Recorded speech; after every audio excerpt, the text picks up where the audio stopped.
The Newsline. Hello and welcome back to Newsline, brought to you by People's TV. In today's news commentary, we focus on the extensive devastation in Gaza and the hidden infrastructure that has been revealed in its aftermath.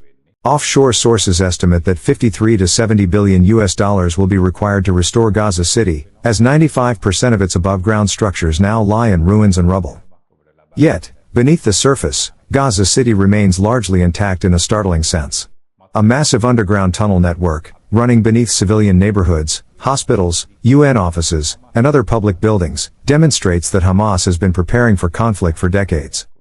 Even though the latest phase of the war began on October 7th, the remaining tunnels are estimated to stretch 350 to 450 miles, nearly 800 kilometers, with more than 5,700 individual routes. Most of these passages have never been traversed by many Hamas operatives, and each tunnel reportedly has 2 to 3 entrances, some even concealing weapons manufacturing facilities and command centers. Gaza, in effect, is a civilian city built atop a military city, which makes it extremely difficult for the Israel Defense Forces, IDF, to target militants without risking civilian casualties. To put this tunnel network in perspective, its length is more than twice the distance between Point Pedro and Dondra Head in Sri Lanka, roughly equivalent to the distance between London and Paris in a straight line. Nearly 90% of Gaza's civilian population has been displaced, taking refuge in overcrowded camps.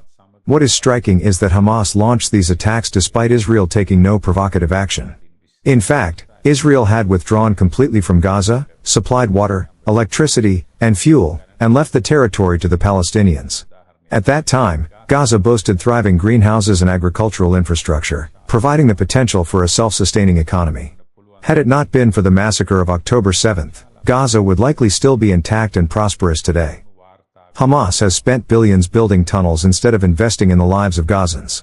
Their hatred of Jews has been the primary driving force behind such extreme priorities.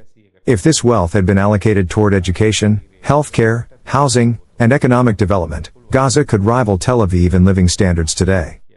These revelations came to light after the United Nations began remapping the region using satellite-based surface analysis and intelligence correlations. While satellites cannot directly detect underground tunnels, they can observe ground disturbances, thermal patterns, and other surface indicators that hint at the hidden infrastructure beneath Gaza. Combined with intelligence data, this mapping has provided a comprehensive picture of the challenges Israel faces in separating militants from civilians, and of the scale of Hamas' decades-long military planning. The contrast could not be starker: a war-torn civilian city above, and a sophisticated military network below.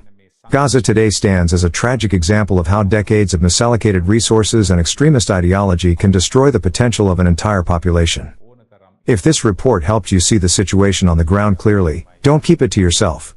Like, share, and subscribe to People's TV, where truth has no agenda, and facts speak louder than spin. Subscribe us for more details.